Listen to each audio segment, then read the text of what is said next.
While most of us spend Christmas surrounded by warmth, laughter, and loved ones, not everyone's holiday is filled with joy. For some, Christmas is marked by chilling encounters, unexplainable events, and moments of terror they'll never forget. These are true Christmas horror stories shared by real people on Reddit. So lock your doors, turn off the lights, and listen closely, because these tales might make you rethink the safety of your holiday season. If you're new here and enjoy real-life horror stories like this, make sure to subscribe and hit the bell so you never miss a video. Let's dive into 3 real scary Christmas horror stories.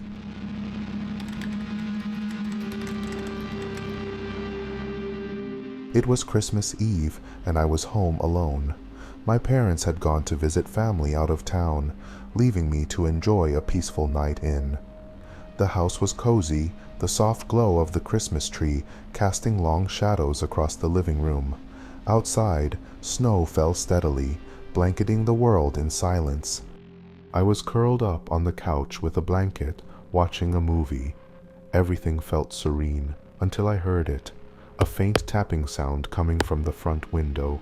I froze, my heart skipping a beat. At first, I thought it was just tree branches brushing against the glass, or maybe the wind playing tricks on me. But the sound came again, rhythmic and deliberate, cutting through the background noise of the TV. I muted the television and listened intently. That's when I heard something even more unsettling, the crunch of footsteps in the snow outside.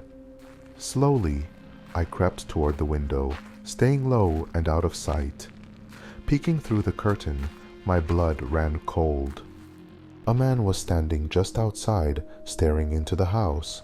His face was shadowed, but I could see enough in the glow of the Christmas lights to know he was watching me. He stood motionless, his breath fogging up the glass. Panic set in as I ducked back behind the curtain. My hands trembled as I grabbed my phone and ran to my bedroom, locking the door behind me. That's when I heard the doorknobs downstairs rattle. He was trying to get inside. I could hear him moving around the house, testing windows, tapping on the back door.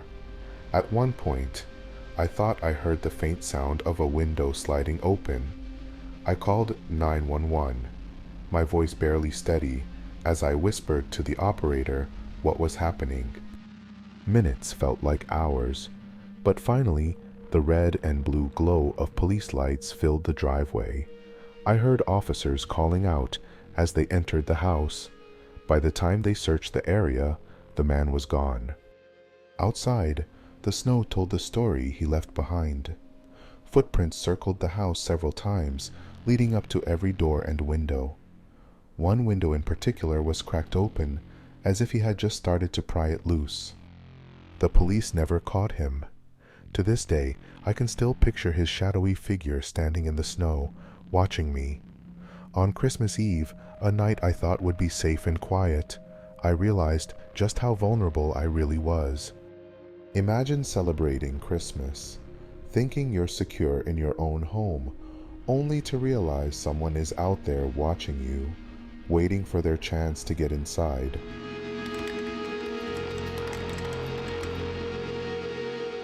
I was home for winter break, excited to spend Christmas with my family.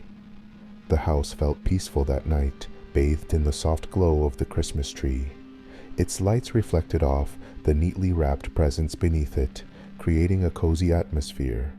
Upstairs, my parents and siblings were sound asleep, and everything seemed perfect, until it wasn't.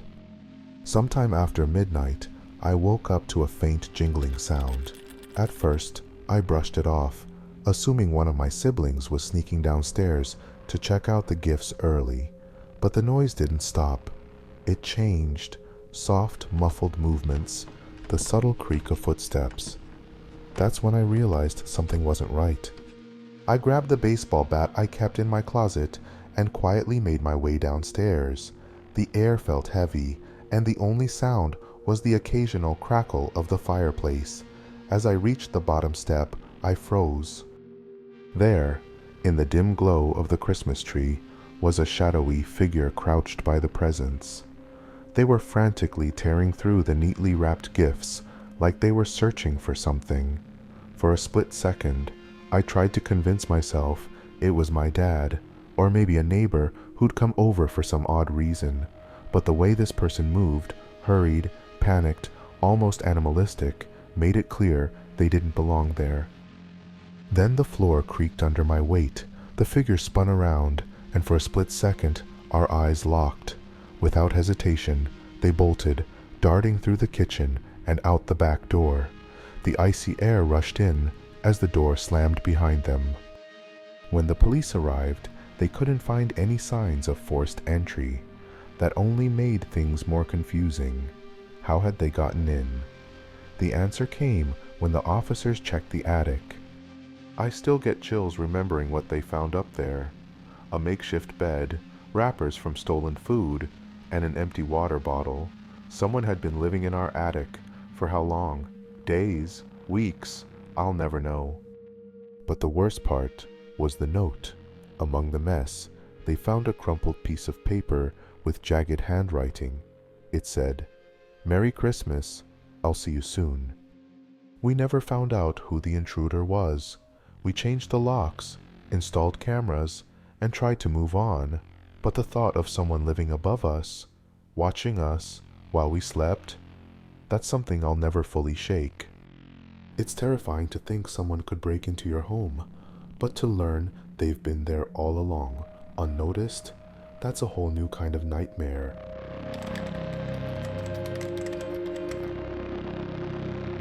This happened to my family one Christmas night as we were driving home from a relative's house. The snow was falling heavily, blanketing the dark wooded road in an eerie stillness. The rhythmic squeak of the windshield wipers was the only sound breaking the quiet, and even that started to feel unnerving. The road was narrow, and visibility was terrible. As we rounded a bend, the headlights caught something, or someone, up ahead. A man was standing on the side of the road, waving one arm. His other arm hung limp at his side. He was wearing a thin, tattered jacket, no gloves, no hat, nothing that made sense for the freezing temperatures. My dad slowed the car, unsure of what to do. My mom immediately tensed up, whispering that we should just keep driving, but something about the man held our attention. His face was blank, completely devoid of emotion. His movements were stiff and unnatural. He didn't seem frantic, like someone who needed help. He just stood there, staring at us, his breath visible in the freezing air. Dad cracked the window just slightly to ask if he was okay, but before he could get a word out, the man started walking toward the car. At first, it was slow, deliberate. Then, without warning, he broke into a sprint. Panic hit us like a wave. Dad quickly rolled up the window and floored the gas pedal. As the car sped off, we all jumped at the loud bang that came from the trunk. The man had slammed his fists against it as we pulled away. Everyone was too shaken to speak, but then my sister, sitting in the back seat, gasped and pointed at the rearview mirror. What we saw made my stomach drop.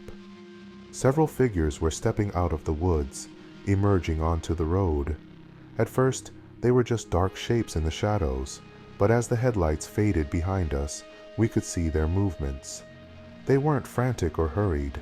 They were slow, deliberate, and eerily synchronized, like they were all moving with the same purpose. We didn't stop. We didn't even slow down.